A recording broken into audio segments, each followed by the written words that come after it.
ప్రాతిపదికన అర్హత సాధిస్తే పాత జాబితాలో వద్దు 1/7/26 వచ్చేటువంటి సర్ జాబితాతో ఎలక్షన్కు పోవడం అనేటువంటి మంచిది. అదే నైతికత అనేటువంటి విషయాన్ని 3/10/26లో సర్ రిలీజ్ చేస్తుంది కదా, అప్పటిదాకా ఆగడం వల్ల నష్టం ఏంటి అనేటువంటి ఒక వాదన పోతుంది. ఇప్పుడు దీన్ని మాట్లాడినటువంటి వైఎస్ఆర్ కాంగ్రెస్ పార్టీ వాళ్ళని మీరే విధంగా టార్గెట్ చేస్తున్నారంటే, ఈ ఎలక్షన్ జరగకుండా ఉంటే 27,000 కోట్ల రూపాయలు కేంద్రం నుంచి రావాల్సినటువంటి ఫండ్ అంతా కూడా పోతుంది. కాబట్టి హడావుడిగా అనైతికంగా అన్యాయంగా మేము సర్ని అపోజ్ చేస్తూ కూడా సర్కి విలువ ఇవ్వకుండా సర్లో పోయినటువంటి 40 లక్షల ఓట్లకు కూడా మేము ఎలక్షన్ పెడతాం అనేటువంటి విధంగా ఈరోజు ఈ కూటమి ప్రభుత్వం ప్రవర్తించడం అనేటువంటిది అనైతికత. అంటే నేను ఒకటి క్వశ్చన్ చేస్తున్నా, ఈ కూటమి ప్రభుత్వాన్ని, కూటమిలో ఉండేది మీరే, కేంద్రంలో కానీ రాష్ట్రంలో ఉండేటువంటి రెండు ప్రభుత్వాలు మీవే అయితే 2 సంవత్సరాల ముందర మునిగిపోయిన ఫండ్స్ని నేను తీసుకొచ్చాను, ఇప్పుడు నేను దాన్ని కంటిన్యూ చేస్తున్నటువంటి పవన్ కళ్యాణ్ మాటల్ని మీరు ఎందుకు గుర్తు చేసుకున్నట్టున్నా? అంటే 2 నెలలు ఈ ఫండ్స్ మునిగిపోకుండా 27,000 కోట్లని భద్రంగా కాపాడేటువంటి శక్తి మీ కూటమిలో లేదా అంటున్నా. మరి అటువంటి భద్రత మీకు లేకుంటే మీరు కూటమిలో ఎందుకు భాగస్వామ్యంగా ఉన్నారు? బయట వచ్చేయండి. ఎందుకు మీరు రాష్ట్ర ప్రయోజనాల్ని దృష్టిలో పెట్టుకొని మీరు రాష్ట్ర ప్రయోజనాల కోసం 3 నెలలు 4 నెలలు 27,000 కోట్ల రూపాయలు ఫండ్ని ఆపలేరా? 2-3 సంవత్సరాల ముందర మీరు ఆపినటువంటి పవన్ కళ్యాణ్ గారు ఏం చేస్తున్నారు? ఈరోజు ఈ 27,000 కోట్లు ఆపమని చెప్పండి, దాంట్లో అయితే వచ్చేటువంటి ఇబ్బంది లేదు. మీరు ఆపగలరు, ఆపేటువంటి శక్తి మీకుందని మాకు నమ్మకం ఉంది. కాబట్టి మీరు ఇది అనైతికమైనటువంటి కార్యక్రమాలు చేయలేనటువంటి ఉద్దేశంతో మీరు ఈ కార్యక్రమాన్ని చేస్తున్నారు. ఒకటి ఏంటంటే బీసీఎల్ రిజర్వేషన్ అనేటువంటిది చాలా ముఖ్యమైనటువంటి క్రిటికల్ ఇన్సిడెంట్. ఇక్కడ మన బీసీఎల్ రిజర్వేషన్ మీరు 35% మీరే పెడుతున్నారు.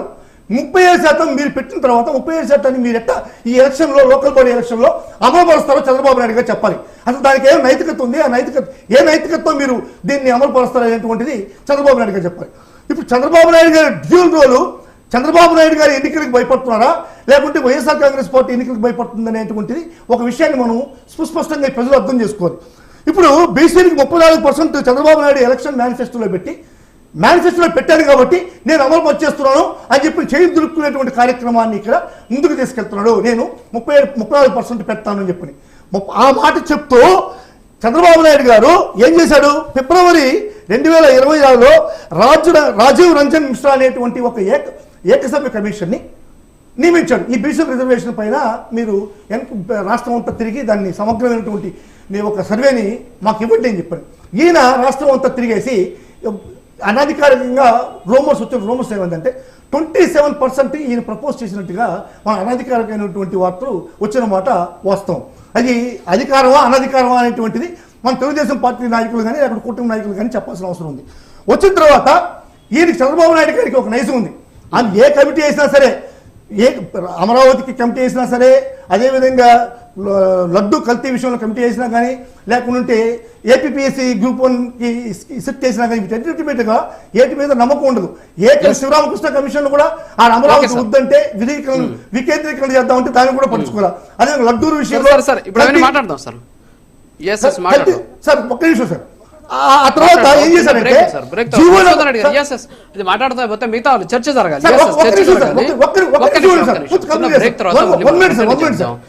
మీకు ఇస్తాను సార్ మీకు ఇవ్వాల్సిన టైం 7:55కి అయిపోయింది. 4 నిమిషాలు ఎక్స్ట్రా ఇచ్చేసాం మీకు. మాట్లాడుతున్నారు మధ్యలో